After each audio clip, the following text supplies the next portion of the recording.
Hey guys, welcome to Liga United. Welcome to another video.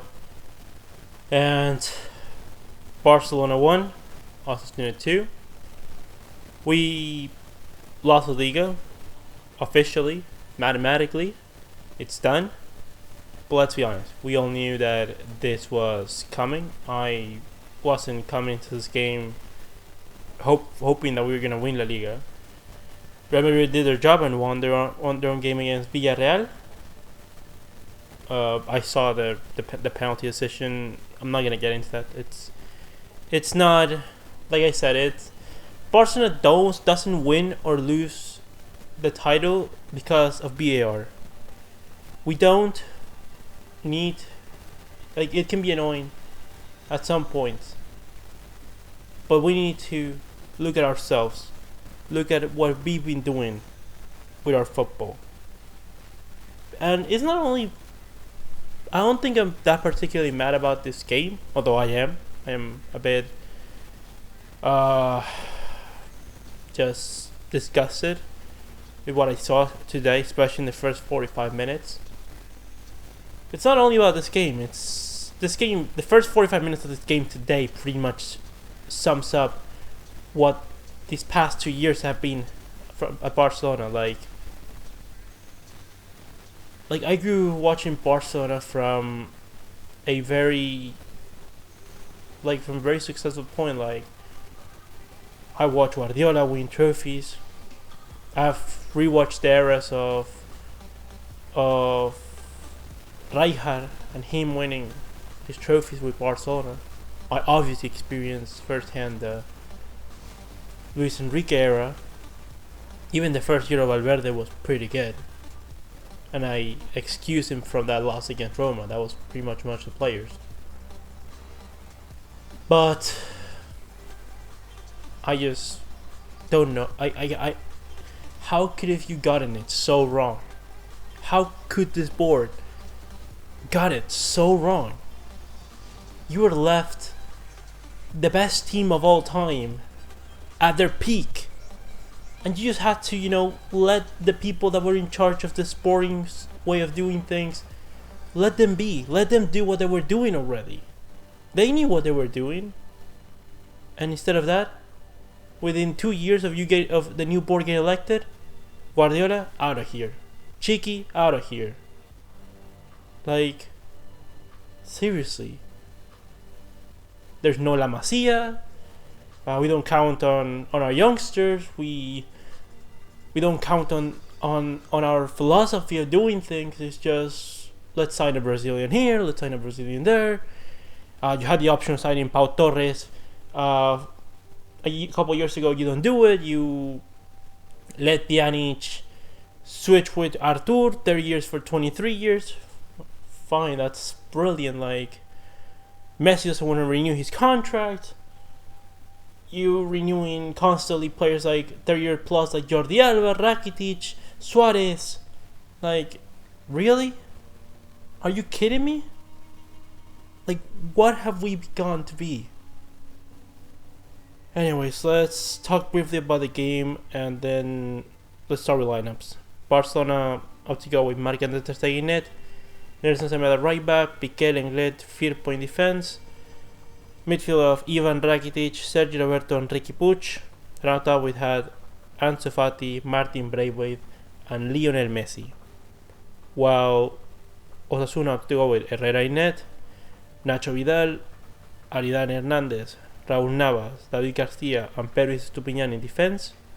In midfield, Moncayola, Perez, and Darko Brasanac.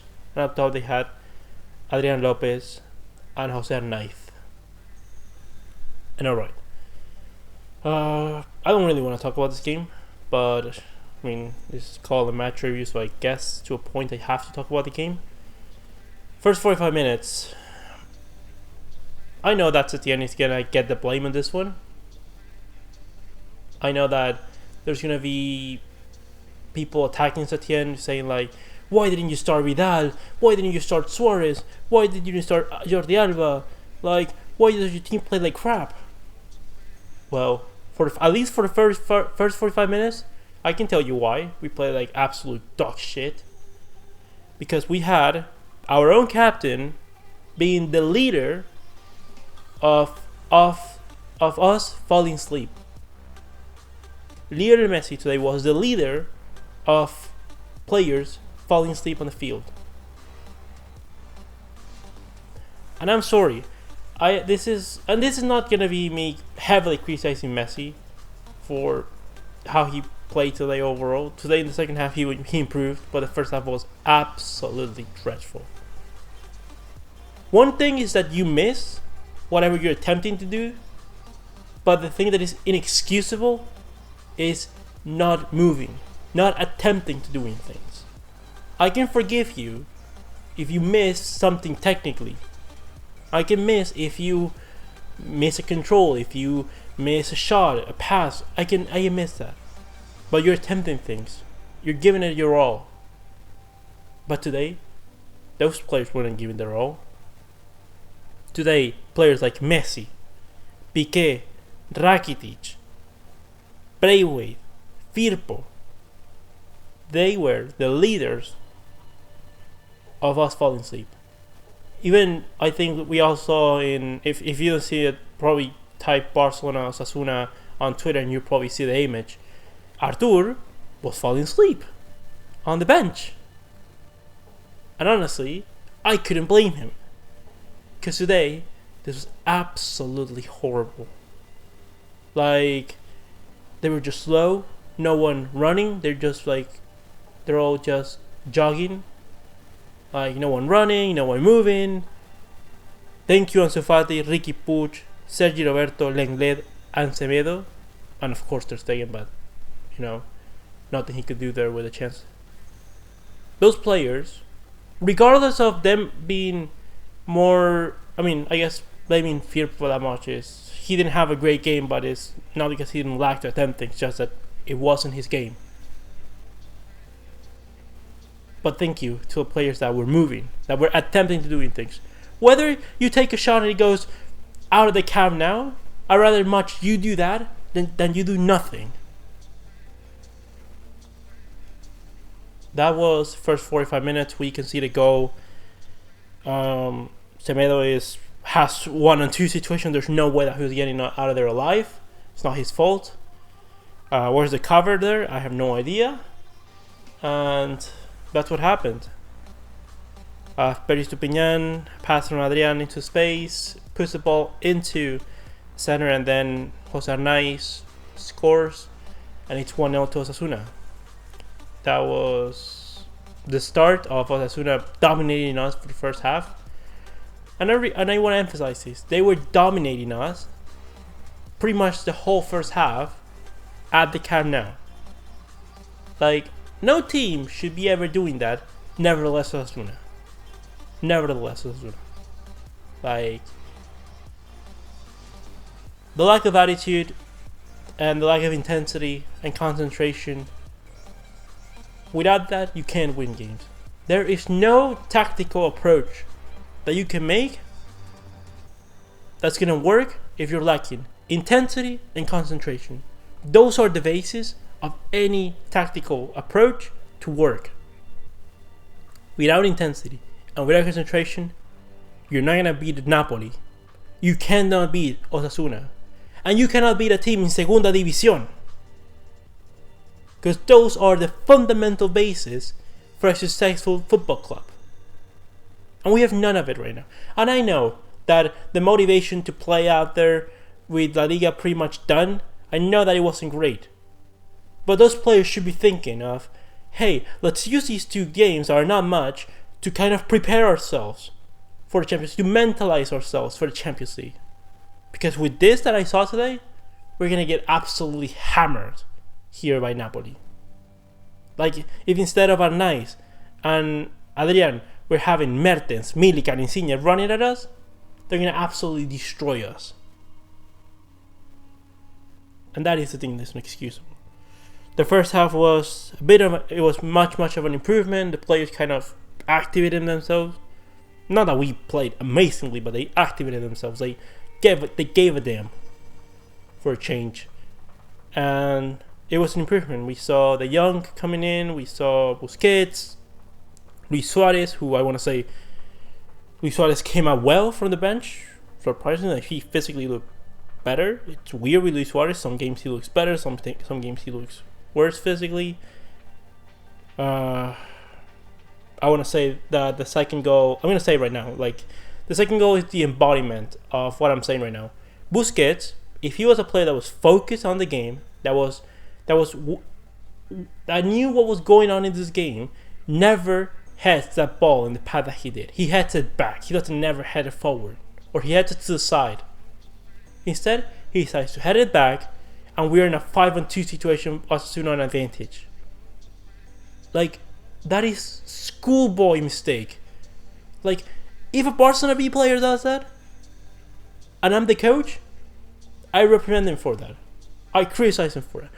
A player that earns that much money, that has been a player, that has won multiple trophies, that has so much experience to do that, is unexcusable.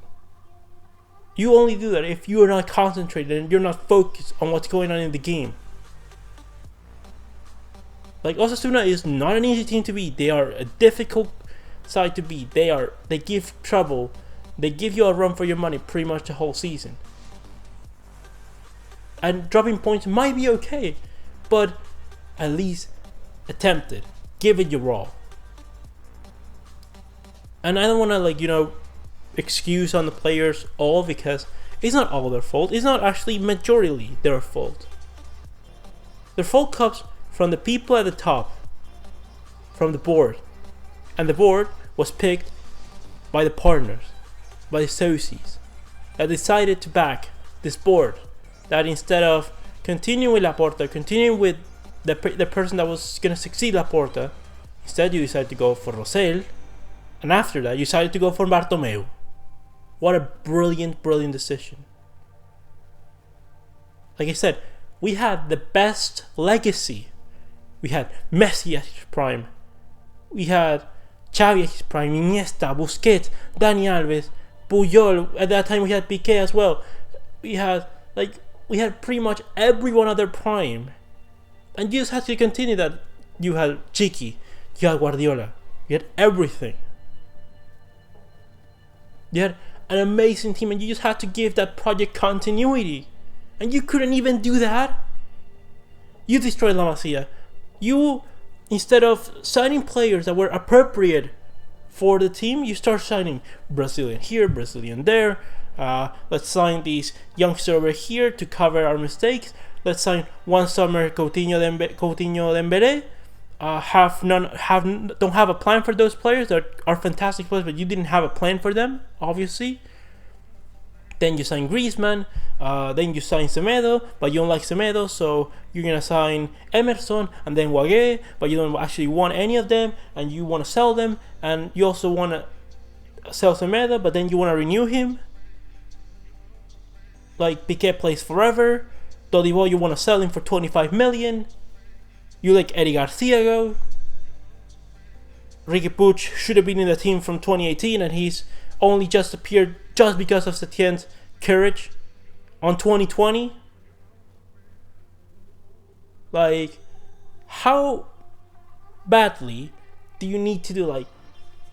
And I hope that Laporta presents himself to the elections. It doesn't look that way. I'm pretty much sure that he said that he wasn't gonna present himself, and that is bad news, because at this moment in time, Laporta is pretty much the only candidate that I see possible for us to turn things around. Because Victor Font I can see it very difficult for Victor Font to win the elections in 2021. Like, we need a board to change, and we need players to change. Like I said, I love Messi. I'm the first one to recognize that Messi is the best player in the world. That's the best player in history. His name should be in the stadium for sure. But it's getting to the point where the players that we all love now are gonna stay long enough to become villains. Like, that's to say from The Dark Knight, that says you can die a hero or live long enough to become the villain. And that is what's happening right now. We love these players now, but it's getting to the point where we keep losing. If we keep getting humiliated time and time again, we're going to turn on the players. And it's going to become evident. So, changes need to be made. I wish they could be made now. They're not going to. Therefore, I just hope we can do the best. Maybe win something here, win something there. That's all I can hope for. Changes need to happen. 2021. And I know Setien is going to receive all the fault. The only thing that I can say today is that to all those people that criticize Arturo Vidal for saying that he doesn't know how to play football, he should be sold, here, this, that. Well, there you have it. No Arturo Vidal in the first half, and our attitude lacks a bunch. And not that Arturo Vidal was going to fix everything, but at least he was, he's the motor. He's like the lungs of this team. If he sees you not pressing, he's going to press regardless. And he's going to leave you on evidence because while he's running around, you're all walking and standing around. Arturo Vidal is the bodyguard of this team. He's the lungs of this team. He's what makes this team move with intensity. That's why Setien has decided that Arturo Vidal is so important for him that he starts him pretty much every time. Because he's crucial for us right now. Anyways. That's going to be enough for today. I don't really want to talk more about this game. There's not much to discuss about the game. Anyways, with that done, leave me all your opinions in the comment section below. Comment, like and subscribe. And I'll see you next one, Blaugranas.